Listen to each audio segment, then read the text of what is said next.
আমাদের প্রিয় নবী তখনও পৃথিবীতে ভূমিষ্ঠ হয়নি। সময়টা ছিল তখনকার আরব সমাজ যখন অন্ধকারে ডুবেছিল। সেই সময়টাকে বলা হতো আইয়ামে জাহিলিয়াত যুগ, অর্থাৎ অন্ধকার যুগ। আরব সমাজে তখন আইন কানুন, নীতি নৈতিকতার কোনো বালাই ছিল না। বেহায়াপনা, নোংরামি আর অশ্লীলতায় সমগ্র সমাজ যেন ডুবেছিল। সেই সময় নারীদের কোনো অধিকার ছিল না। নারীদের উপর চলতো নানান অত্যাচার ও নির্যাতন। এমনকি অনেক সময় কন্যা সন্তানদের জীবিত কবর দেওয়া হতো। এতে মানুষের মনে বিন্দুমাত্র মায়া, মমতা, ভালোবাসা ছিল না। নারীদেরকে সেই সময় ভোগের পণ্য মনে করা হতো। এমনকি বাজারে নারী পুরুষের দাসদাসী হিসাবে বেচাকেনা করার রীতি ছিল। সেই সময় বিভিন্ন প্রান্ত থেকে মুসলিমরা মক্কায় কাবা তোয়াফ করার জন্য আসলেও কাবাঘরের ভিতরে ছিল 360টি মূর্তি। কারণ মক্কায় তখন মুসলিমদের পাশাপাশি খ্রিস্টান, ইহুদি সহ বিভিন্ন গোত্রের মানুষ ব্যবসার জন্য স্থায়ী বা অস্থায়ীভাবে বসবাস করত, যাদের মধ্যে কাফের ও মুশরিকদের সংখ্যা অনেক বেশি হওয়ায় তাদের দাপট ছিল অনেক বেশি। এরপর সময় এসেছিল 570 খ্রিস্টাব্দে। তখন মক্কার নেতা ছিলেন নবীজির দাদা এবং কুরাইশ বংশের প্রধান আব্দুল মুত্তালিব, যিনি কাবাঘরের রক্ষণাবেক্ষণের দায়িত্বে ছিলেন। আর নবীজি তখন মা আমিনার গর্ভে। এর মধ্যে হঠাৎ একদিন আরবে বিশাল হস্তি বাহিনীকে দেখা যায়, যারা ক্রমশ মক্কার দিকে এগিয়ে আসছে এবং মানুষজন তাদের ভয়ে বাড়িঘর ছেড়ে পালাচ্ছে। কারণ সেই হস্তি বাহিনীকে প্রতিহত করার মতো শক্তি তাদের ছিল না। এমনকি ততক্ষণে সেই হস্তি বাহিনী মক্কার অনেকেরই ধরে নির্যাতন করতে শুরু করেছে এবং নবীজির দাদা আব্দুল মুত্তালিবের 200 উট সহ মক্কাবাসীর সমস্ত উট কেড়ে নিয়েছে, যাতে তারা তাদের সাথে লড়াই করতে না পারে। ঠিক তখনই দেখা যায় নবীজির চাচা আবু তালেব এসে আব্দুল মুত্তালিবকে মক্কার পরিস্থিতি সম্পর্কে জানায় এবং বলে, বাবা, আমরা ওই হস্তি বাহিনীর সাথে বিবাদ করে পারবো না, বরং আমরা আত্মসমর্পণ করি। আব্দুল মুত্তালিব তখন তার ছেলে আবু তালেবকে নিয়ে রওনা হয় হস্তি বাহিনীর প্রধানের সাথে দেখা করতে। আর এই হস্তি বাহিনীর প্রধান হলেন মক্কার পার্শ্ববর্তী এলাকা ইয়ামেনের শাসক আব্রাহা। তার ছিল অনেক ক্ষমতা ও শক্তির অধিকারী। মূলত আরব সমাজ যখন অন্ধকারে ডুবে থাকলেও সমগ্র পৃথিবীর বেশিরভাগ মানুষ জেনে গিয়েছিল যে ইসলাম ধর্ম হলো পৃথিবীর শ্রেষ্ঠ ধর্ম, সত্য ধর্ম এবং শান্তির ধর্ম। তাই বিভিন্ন প্রান্তের মানুষেরা তখন ইসলাম গ্রহণ করছিল এবং দলে দলে হজ করার জন্য মক্কায় আসত। ইসলাম ধর্ম এবং কাবার এতটা গ্রহণযোগ্যতা দেখে আব্রাহা তার ক্ষমতার দাপটে ইয়ামেনের রাজধানী সানাতে হুবাহু কাবার মতো একটি গির্জা তৈরি করে। কারণ আব্রাহা চেয়েছিল মানুষ খ্রিস্টান ধর্ম গ্রহণ করুক এবং তার তৈরি গির্জাতে বেশি বেশি আসুক। কিন্তু আব্রাহা যখন দেখে যে তার চাওয়া কোনোভাবেই পূরণ হচ্ছিল না, আব্রাহা তখন রাগে ক্রোধে ফেটে পড়ে। আর সেই কারণেই আব্রাহা একদিন সিদ্ধান্ত নেয় যে কাবা ঘরকে সে ভেঙে দেবে। তারপর আব্রাহা তার 60,000 সৈন্য নিয়ে এবং 13টি হাতি নিয়ে মক্কার দিকে আসতে থাকে। এর মধ্যে আব্দুল মুত্তালিব সেখানে পৌঁছে যায় এবং আব্রাহাকে বলে, আমি আপনাকে সতর্ক করছি, আপনি যে ঘরটাকে ধ্বংস করতে চাইছেন সেটা আল্লাহর ঘর, তাই এমন বিপজ্জনক কাজ থেকে দূরে থাকুন। কিন্তু আব্রাহা তার কোনো কথাই শুনতে চাইছিল না। আব্দুল মুত্তালিব তখন তাকে বলে যে আপনি আমার উট ফেরত দিন। এই কথা শুনে আব্রাহা বেশ অবাক হয়ে যায় এবং বলে যে আমি আপনাদের প্রিয় উপাসনালয় ধ্বংস করে দিচ্ছি, যেখানে আপনাদের বাবা দাদারাও ইবাদত করে এসেছিল। ফলে আপনাদের মান সম্মান এবং প্রতিপ্রতি সবকিছুই ধুলাই মিশে যাবে। অথচ এই বিষয়ে কোনো চিন্তা না করে আপনি কিনা এসেছেন আপনার উট ফিরিয়ে নিতে। আব্দুল মুত্তালিব তখন বলে, আমি আমার উটের মালিক, তাই আমার উট আমি নিজেই ফেরত নিতে এসেছি। কিন্তু এই মক্কা এবং কাবাঘরের মালিক হলেন আল্লাহ। অবশ্যই আমি নিশ্চিত এই কাবাঘরকে আল্লাহ নিজেই রক্ষা করবেন।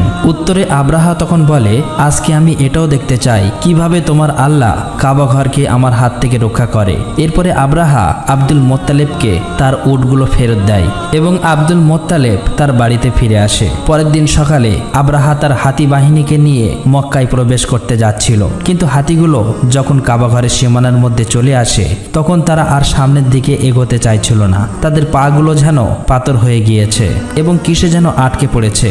আব্রাহা এবং তার সৈন্যরা তখন একটু চালাকি করে জোর করে তারা হাতিগুলোর মুখ অন্যদিকে ঘুরিয়ে দেয় এবং হাতিগুলোকে তারা ভালো ভালো খাবার খেতে দেয়, আর সেই সমস্ত খাবারগুলো ছড়িয়ে দেয় ঠিক কাবা ঘরের সামনে। হাতিগুলো তখন সেই খাবারের লোভে আবারও কাবা ঘরের দিকে এগিয়ে যেতে থাকে। এদিকে আব্দুল মোত্তালেব অনেক চিন্তিত হয়ে পড়ে। ভারাক্রান্ত মন নিয়ে আব্দুল মোত্তালেব কাবা ঘরের সামনে চলে আসে। কাবা ঘরের দরজায় একটি শিকল ছিল। আব্দুল মোত্তালেব সেই শিকলটিকে শক্ত করে চেপে ধরে আর কাবা ঘরের দরজার উপর মাথা রাখে। এরপর মহান আল্লাহ তাআলার কাছে দোয়া করে বলে, হে আল্লাহ, এই ঘর তোমার আর এই ঘরকে রক্ষা করার দায়িত্ব তোমার। আমরা তো শুধুমাত্র তোমার গোলাম, তোমারই বান্দা। আমাদের পক্ষে আর কিছুই করার সম্ভব হচ্ছে না। এখন এই ঘরকে তুমি রক্ষা করো। কথাগুলো বলতে বলতে তার চোখ দিয়ে অশ্রু গড়িয়ে পড়ছিল। কিন্তু ঠিক তখনই আকাশ থেকে আব্দুল মোত্তালেব একটা আওয়াজ শুনতে পায়। তাই সে ধীরে ধীরে সামনের দিকে এগিয়ে আসে। ঠিক তখনই তিনি দেখতে পায় আকাশ থেকে শত শত আবাবিল পাখি ধেয়ে আসছে মক্কার দিকে। আব্দুল মোত্তালেব এক দৃষ্টিতে পাখিগুলোর দিকে তাকিয়েছিল আর মনে মনে ভাবছিল, এটাই হয়তো আল্লাহর কাছ থেকে প্রেরিত রহমত, যেটা আজ কাবা ঘরকে রক্ষা করবে। তা না হলে এত আবাবিল পাখি কেন এখানে আসছে? আবার প্রতিটি পাখির কাছে 3টি করে পাথর ছিল। একটি পাথর ছিল তাদের মুখে আর বাকি 2টি পাথর ছিল তাদের পায়ে। মোত্তালিব দেখতে পায় সমস্ত আবাবিল পাখি কাবা শরীফ ঘিরে ফেলেছে, এমনকি তারা সেখানে কাবা শরীফ তওয়াফ করছে। তখন তিনি বুঝে যায় যে পৃথিবীর কোনো শক্তি আজ কাবা শরীফকে ধ্বংস করতে পারবে না। এরপর সমস্ত আবাবিল পাখি ছুটে চলে যায় আব্রাহার হস্তি বাহিনী এবং সৈন্যর দিকে। আব্রাহার সৈন্য বাহিনীরা আবাবিল পাখিগুলি দেখে অনেক ভয় পেয়ে যায়। তারা তখন সেখান থেকে পালিয়ে যাবার চেষ্টা করে, কিন্তু ততক্ষণে সমস্ত আবাবিল পাখি তাদের সঙ্গে থাকা পাথরগুলো আব্রাহার হস্তি বাহিনী এবং সৈন্যদের উপর পাথরগুলো বৃষ্টির মতো ফেলতে থাকে। ফলে দেখা যায় প্রতিটি পাথর সৈন্যদের শরীর ভেদ করে ঢুকে যাচ্ছে। এতে মুহূর্তের মধ্যে সকল সৈন্যরা মারা যায়, এমনকি আব্রাহা এখানেই মারা গিয়েছিল। আল্লাহ তাআলা এই কাফেরদেরকে ধ্বংস করে দেয়। মহান আল্লাহ রাব্বুল আলামিনের কুদরতের মাধ্যমে এই ছোট ছোট পাথর দিয়ে ধ্বংস হয়েছিল 60,000 সৈন্য এবং 13টি হাতি। এমনকি এই ঘটনার বর্ণনা দেওয়া হয়েছে পবিত্র কোরআনে সূরা আল ফিলে, যেখানে বলা হয়েছে, তুমি কি দেখোনি তোমার প্রতিপালক কাবা ঘর ধ্বংস করতে আসা হস্তি বাহিনীর সাথে কিরূপ আচরণ করেছিল? তিনি কি তাদের চক্রান্ত নাশাত করে দেননি? তিনি তাদের বিরুদ্ধে পাঠিয়েছিলেন ঝাঁকে ঝাঁকে আবাবিল পাখি। তারা ওই হস্তি বাহিনীর উপর ছোট্ট ছোট্ট পাথর নিক্ষেপ করেছিল। অতঃপর ওই হস্তি বাহিনী পরিণত হয়েছিল ভক্ষিত ভূষির ন্যায়। আর এভাবেই ওই দিন কাবা ঘর রক্ষা করেছিল মহান আল্লাহ তাআলা। এই ঘটনার পর প্রায় 2 মাস কেটে যায়। এরপর আমরা একটি রাতের ঘটনা দেখতে পাই। মক্কাবাসীরা সেদিন নিজ নিজ কাজে ব্যস্ত ছিল। নবীজির দাদা আব্দুল মোত্তালিব সেদিন রাত্রে কাবা শরীফের ছাদের উপর দাঁড়িয়েছিল। হঠাৎ করে সেদিন আকাশে তিনি প্রজ্বলিত আলো দেখতে পায়, যেটা আরব থেকে পূর্ব অঞ্চল সহ সমগ্র বিশ্ব ছড়িয়ে পড়ে। আলোটিকে দেখে আব্দুল মোত্তালিব অনেক অবাক হয়ে যায়। এরপর তিনি দৌড়ে নিচে চলে আসে। এখানে তিনি দেখেন যে কাবা শরীফের ভিতরে বিভিন্ন পূজারীদের রাখা 360টি যে মূর্তি ছিল সেগুলি সব আপনা আপনি ভেঙে পড়ছে। এরপর তিনি কাবা ঘর থেকে বাইরে এসে দেখে যে কুফা এবং সিরিয়ার মধ্যবর্তী স্থানে পানি প্রবাহ শুরু হয়েছে, অথচ বহু বছর ধরে এখানে কেউ পানি দেখেননি। ঠিক তখনই আব্দুল মোত্তালিব তার ঘরের দিকে চোখ পড়ে। তিনি তখন দেখতে পায় আজকে তার ঘরের মধ্যে থেকে অদ্ভুত এক ধরনের নূরের আলো বের হচ্ছে, যেটা এর আগে তিনি কখনোই কোনোদিন দেখেননি। আব্দুল মোত্তালেব তখন ধীরে ধীরে তার ঘরের দিকে এগিয়ে যেতে থাকে, কিন্তু যখন তিনি তার ঘরের দরজার কাছে পৌঁছায় তখন তিনি দেখেন যে মা আমিনার কোল জুড়ে একটি ফুটফুটে শিশুর জন্ম হয়েছে, যার শরীর থেকে অসম্ভব পরিমাণের নূরের আলো বের হচ্ছে। এটা দেখে আব্দুল মোত্তালেবের চোখ দিয়ে পানি চলে আসে, কারণ সেই সময়ে আরবের অন্ধকার সমাজে প্রদীপের আলো হয়ে আসেন প্রিয় নবী হযরত মুহাম্মদ সাল্লাল্লাহু আলাইহি ওয়াসাল্লাম। পরের দিন আব্দুল মোত্তালেব তার নাতির আকিকার জন্য উট জবাই করে গরিব দুঃখী মানুষদেরকে খাওয়ায়। সেখানে তাকে সাহায্য করছিল তার ছেলে আবু তালেব। তখন সেখানে আবু তালেবের বড় ভাই অর্থাৎ নবীজির চাচা আবু লাহাব আসেন। তবে তবে গরিবদের সাথে একসাথে বসে খেতে হবে বলে বাড়ির দরজা থেকে চলে যান। আসলেই আবুল আহাব অনেক অহংকারী লোক ছিলেন। অন্যদিকে মা আমিনার বুকে দুধ ছিল না, তাই শিশু নবী মুহাম্মদ সাল্লাল্লাহু আলাইহি ওয়াসাল্লামকে দুধ খাওয়ানোর জন্য একজন মহিলাকে ডাকা হয়। সে ছিল আবুল আহাবের স্ত্রীর দাসী। তাই আবুল আহাব ঘরে ফেরার পর তার স্ত্রী তার সাথে অনেক রাগারাগি করে, কেন তার দাসীকে এই কাজের জন্য নেওয়া হলো। আসলেই আবুল আহাবের স্ত্রীও অহংকারী ছিল। অন্যদিকে দেখা যায় ইহুদিরা একসাথে বসে কথা বলছিল। তারা বুঝতে পেরেছে কোনো এক বিশেষ শিশুর জন্ম হয়েছে, কারণ এই ব্যাপারেও তাদের ধর্মগ্রন্থে স্পষ্টভাবে উল্লেখ ছিল। ফলে যেদিন রাতে প্রিয় নবীর জন্ম হয় সেই দিন রাতের আকাশে সেই নূরের আলো দেখেই খ্রিস্টান এবং ইহুদি ধর্মের গুরুরা বুঝে গিয়েছিল এবার সে শিশু পৃথিবীতে আগমন করেছে। তবে ইহুদিরা বেশি চিন্তিত ছিল, কারণ তারা জানতে পেরেছিল যে কোনো ইহুদির ঘরে এমন শিশুর জন্ম হয়নি, তাহলে সেই শিশুটিকে কে হতে পারে। আর এই জন্যই তারা সেখানকার অনেক বাচ্চাকে কিনতে চায় যেন সেই শিশুটি তাদের দলে আসে। এমনকি টাকার বিনিময়ে অনেক ভণ্ড মহিলার দায়িত্ব দেয় শরীরে কোনো বিশেষ দাগের মাধ্যমে শিশু নবীজিকে খুঁজে বার করার জন্য। একদিন দেখা যায় বাচ্চাদের নাম রাখার উৎসব চলছে। সেখানে বিভিন্ন বাচ্চাদের নাম ঘোষণা করা হচ্ছে আর সবাই মিলে আনন্দ করছে। এর মধ্যে সেখানে আব্দুল মোত্তালেব আসেন শিশু নবীজিকে কোলে নিয়ে তার নাম রাখার জন্য।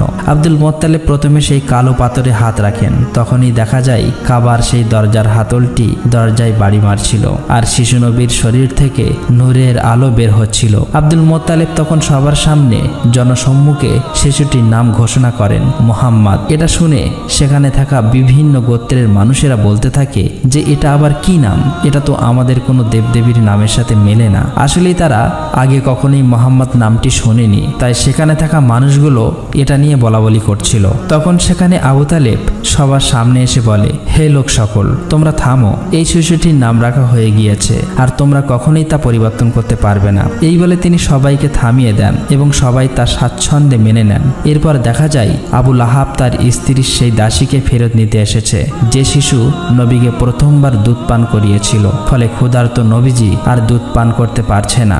এ নিয়ে আব্দুল মোত্তালেব সরাসরি আবুল আহাবের কাছে আসে এবং এর কারণ জানতে চায়। আবুল আহাব তখন বলে, ওই দাসীকে আমার স্ত্রীর উপহার দিয়েছিলাম, তাই তার মালিক হলেন আমার স্ত্রী। এটা শুনে আব্দুল মোত্তালেব বললেন, তুমি মোহাম্মদের চাচা হয়েও এই কথা বলছো? অথচ আমি তো সব সময় মোহাম্মদের জন্য জীবন দিতে প্রস্তুত। তবে আল্লাহই তো মহান, তাই শিশু মোহাম্মদকে বেশি দিন দুগ্ধ কষ্টে থাকতে হয়নি। কারণ সে সময় আরবের রীতি ছিল যে সন্তান জন্ম নেওয়ার পর তাকে দুধপান করানোর জন্য এবং মরুভূমি থেকে দূরের মুক্ত আবহাওয়ায় লালন পালন করানোর জন্য বেদুইন মহিলাদের কাছে দিয়ে দেওয়া হতো এবং নির্দিষ্ট সময়ের পর আবার ফেরত নেওয়া হতো। এর আরেকটি কারণ ছিল বাচ্চাদের বিশুদ্ধ আরবি শেখানো, আর সবকিছুর জন্য বেদুইন মহিলাদের ভালো পরিমাণ অর্থ দেওয়া হতো। প্রতি বছরে একবার করে বেদুইন মহিলারা মক্কায় আসতো বাচ্চা দত্তক নিতে। এবারেও অনেক দম্পতি মক্কায় এসেছে। এর মধ্যে একজন দম্পতিকে দেখা যায় তারা বেশ ক্লান্ত ছিল আর তাদের উটটাও ক্লান্ত ছিল, কারণ মরুভূমির উত্তপ্ত গরমের মধ্য দিয়ে অনেক দূরের পথ পাড়ি দিয়ে এখানে আসতে হয়েছে তাদের। তাই প্রথমে তারা বাধ্য হয়ে তাদের উটকে কম দামে বিক্রি করে দেয় এবং বাচ্চা খুঁজতে থাকে। তারা আসতে দেরি করায় ততক্ষণে সব বাচ্চা দত্তক নিয়ে ফেলেছে অন্যান্য মহিলারা। এটা দেখে তাদের মন কিছুটা খারাপ হয়ে যায়। এদিকে কসাই যখন তাদের উটটাকে জবাই করতে যাবে ঠিক তখনই উটটা উঠে দৌড় দেয় এবং নবীজির বাড়িতে প্রবেশ করে। এটা দেখে ওই মহিলার স্ত্রীও উটের পিছন পিছন নবীজির বাড়িতে প্রবেশ করে। তখন নবীজির মা আমিনা ওই মহিলাকে খুবই ক্লান্ত ও ক্ষুধার্ত দেখে খাওয়ানোর জন্য তাকে ঘরে নিয়ে যায় আর তার শিশু বাচ্চাটিকে দোলনায় শুইয়ে দিতে বলেন। মহিলাটি যখন তার বাচ্চাকে দোলনায় রাখতে যায় তখন তিনি শিশু মুহাম্মদকে দেখতে পান, যার শরীর থেকে নূরের আলো চমকাচ্ছিল। সেই মহিলা তখন নবীজিকে কোলে তুলে নেন এবং তাকে ক্ষুধার্ত দেখে নিজের দুধ পান করান। আর এই মহিলাই ছিলেন নবীজির দুদুমা হালিমা। আসলে নবীজিকে লালন পালনের জন্য বেশি টাকা দেওয়ার সামর্থ্য নেই বলে নবীজিকে তখনও কেউ দত্তক নেয়নি। আসলেই নবীজিকে লালন পালনের জন্য বেশি টাকা দেওয়ার সামর্থ্য নেই বলে নবীজিকে তখনও কেউ দত্তক নেয়নি। তাই নবীজির দাদা আব্দুল মোত্তালেব এবং মা আমিনা শিশু নবীজিকে লালন পালনের জন্য এ ব্যাপারে কথা বলেন হালিমা এবং তার স্বামীর সাথে। মা হালিমা এবং তার স্বামী তাতে রাজি হয়ে যায়, যদিও তারা জানতো এই ব্যাপারে তারা ভালো কোনো অর্থ পাবে না। এরপর দেখা যায় মা আমিনা নিজে অনেক কষ্ট পেলেও নবীজিকে দুধমা হালিমার কাছে দিয়ে পাঠিয়ে দেন এবং তাদেরকে 2টি উট এবং একটি গাধা দেওয়া হয়েছিল। হালিমা যখন নবীজিকে নিয়ে তার এলাকায় প্রবেশ করে তখন সেখানে বৃষ্টি শুরু হয়েছে, অথচ এর আগে বহু বছর এখানে বৃষ্টি হয়নি। পাশাপাশি নবীজি আসার পর থেকেই দুধমা হালিমার ঘর যেন আল্লাহর রহমতে ভরে গিয়েছে। আর এভাবেই কেটে যায় 2 বছর এবং চুক্তি শেষ হওয়ার কারণে দুধমা হালিমা এবং তার স্বামী প্রিয় নবীজিকে ফেরত দেওয়ার জন্য তার মা আমিনার কাছে নিয়ে আসে। নবীজি আসার সাথে সাথেই কাবা ঘর আলোয় ভরে ওঠে। অন্যদিকে মা আমিনা নবীজিকে দেখে খুশিতে কেঁদে ফেলে, কিন্তু কাবার আশেপাশে তখন একটি মহামারীর রোগ ছড়িয়ে পড়েছিল। সেই সাথে নবীজির দাদা আব্দুল মোত্তালেব জানতে পারেন যে ইহুদিরা তখনও নবীজিকে খুঁজে বার করার চেষ্টা করছে। তাই খারাপ কিছুর আশঙ্কা থেকে নবীজিকে রক্ষা করতে আবারও নবীজিকে হালিমার সাথে পাঠিয়ে দেয়। এরপর কেটে যায় আরো 2 বছর। এর মধ্যে হঠাৎ একদিন নবীজির দুধমা হালিমা ভীষণ অসুস্থ হয়ে পড়েন। সেখানকার কবিরাজ এবং তান্ত্রিকরা এসে হালিমাকে সুস্থ করে তোলার চেষ্টা করছে, কিন্তু নবীজি এটা দেখে তান্ত্রিকদের সরিয়ে দেয়। যখনই নবীজি দুধমা হালিমার হাতে হাত রাখে তখনই দেখা যায় দুধমা হালিমা বেশ সুস্থ হয়ে গিয়েছে। আর এটা দেখে তান্ত্রিকরা অবাক হয়ে যায় এবং সেখান থেকে চলে যায়। তবে তান্ত্রিকরা বুঝে গিয়েছিল যে এই সেই বিশেষ শিশু, আর এই খবরটি তান্ত্রিকরা ইহুদিদেরকে জানিয়ে দেয়। ফলে নবীজিকে নেওয়ার জন্য শত্রুরা বিভিন্নভাবে হালিমার ঘরে আক্রমণ শুরু করে। আর এ থেকে হালিমা এবং তার স্বামী নবীজিকে রক্ষা করলেও তারা খারাপ কিছুর আশঙ্কা বুঝতে পেরে হালিমার স্বামী নবীজিকে নিয়ে মক্কার একটি পাহাড়ের উদ্দেশ্যে রওনা হয়। তবে এবারে বিদায় নেওয়ার সময় দুধমা হালিমা কান্নায় ভেঙে পড়ে। নবীজির দাদা এই খবর জানতে পেরে নবীজির কাছে চলে আসেন, আর গুহার মধ্যেই দাদা নাতি কাটিয়ে দেয় প্রায় 1 বছরের বেশি সময়। নবীজির উপস্থিতিতে মরুভূমি তখন প্রাণোচ্ছল হয়ে উঠেছিল। এরপর একদিন মা আমিনা সেই গুহা থেকে নবীজিকে নিয়ে মদিনাতে আসেন তার আত্মীয় স্বজনদের সাথে দেখা করতে এবং তার স্বামী অর্থাৎ নবীজির পিতা আব্দুল্লাহর কবর জিয়ারাত করতে। মূলত নবীজির জন্মের 2 মাস আগেই ব্যবসার কাজে আব্দুল্লাহ মদিনায় এসেছিলেন এবং সেখানে অসুস্থ হয়ে ইন্তেকাল করেছিলেন। তাই মদিনাতেই নবীজির পিতা দাফন করা হয়েছিল। মা আমিনা এখানেই নবীজিকে তার পিতা সম্পর্কে বলতে থাকেন এবং নবীজির সাথে একটা ভালো সময় কাটাতে থাকেন। কিন্তু মাত্র 2 মাসের মধ্যেই মা আমিনা হঠাৎ অসুস্থ হয়ে পড়েন। আর এই অবস্থাতেই নবীজিকে নিয়ে মদিনা থেকে ফেরার পথে মা আমিনাও ইন্তেকাল করেন। ফলে মাত্র 6 বছর বয়সেই নবীজি এতিম হয়ে যান। তবে এই অবস্থাতে ইহুদিরা নবীজির উপর আক্রমণ করলে নবীজির চাচা তাদেরকে প্রতিহত করেন। এরপর আবু তালেব নবীজিকে তার দাদা আব্দুল মোত্তালিবের কাছে মক্কায় নিয়ে আসেন। আব্দুল মোত্তালেব এবং নবীজি সব সময় একসাথেই থাকতেন, এমনকি কাবার রক্ষণাবেক্ষণ এবং মক্কায় হজ করতে আসা মানুষদের দাদার সাথে নবীজিও সহযোগিতা করতেন। তবে সেই সময় একদিন কাবা তওয়াফ করার সময় আব্দুল মোত্তালিব হঠাৎ করে অসুস্থ হয়ে পড়েন। আর এই সুযোগেই নবীজির অহংকারী চাচা আবু লাহাব চাই কুরাইশদের নেতা হতে, কিন্তু কিছুদিনের মধ্যেই আব্দুল মোত্তালেব নবীজিকে তার চাচা আবু তালেবের হাতে তুলে দেয় এবং কিছুদিন পর নবীজির দাদা আব্দুল মোত্তালেব ইন্তেকাল করেন। ফলে মাত্র 8 বছর বয়সে নবীজি একেবারেই একা হয়ে যায়। এরপর চাচা আবু তালেবের সঙ্গে নবীজি মক্কাতে জীবনযাপন করতে থাকে। সেখানে নবীজি ছাগল চড়ানো সহ বিভিন্ন কাজ করতেন। তবে একদিন নবীজি দেখেন যে নবীজির সেই অহংকারী চাচা আবু লাহাব সোয়াইব নামের একজন দাসীকে অন্যের কাছে বিক্রি করে দিচ্ছে, কিন্তু সোয়াইবের স্বামী সেটা না করার জন্য আবু লাহাবকে অনুরোধ করতে থাকেন, কারণ সে অসুস্থ ছিল। উত্তরে আবু লাহাব বলেন, আমার পাওনা অর্থ ফেরত দিয়ে দিলে আমি তাকে আর বিক্রি করব না। তখন পাশে দাঁড়িয়ে থাকা নবীজি চাচা আবু লাহাবকে বললেন, সোয়াইবকে আপনি ছেড়ে দিন আর আমি নিজেই আপনার অর্থ ফেরত দেব। নবীজির এই মহানুভবের কারণে সোয়াইব সেদিন ছাড়া পেয়ে যায়। মূলত সোয়াইব ছিলেন সেই মহিলা যিনি নবীজিকে সর্বপ্রথম দুধ পান করিয়েছিলেন। এরপর আরেকদিন নবীজি দেখেন যে একজন লোক তার কন্যা সন্তানকে জীবন্ত কবর দিতে যাচ্ছে, আর সেই সময় লোকটির স্ত্রী তার স্বামীর পায়ে ধরে কান্না করে এটি না করার জন্য অনুরোধ করছে। নবীজি তখন শিশু বাচ্চাটিকে কোলে নিয়ে লোকটির কাছে আসে এবং লোকটিকে বোঝান যে কন্যা সন্তান হলো পিতামাতার জন্য রহমত স্বরূপ। নবীজির কথা শুনে লোকটির মন মায়া মমতায় ভরে ওঠে এবং তার কন্যা সন্তানকে নিজেই কোলে নিয়ে নেয়।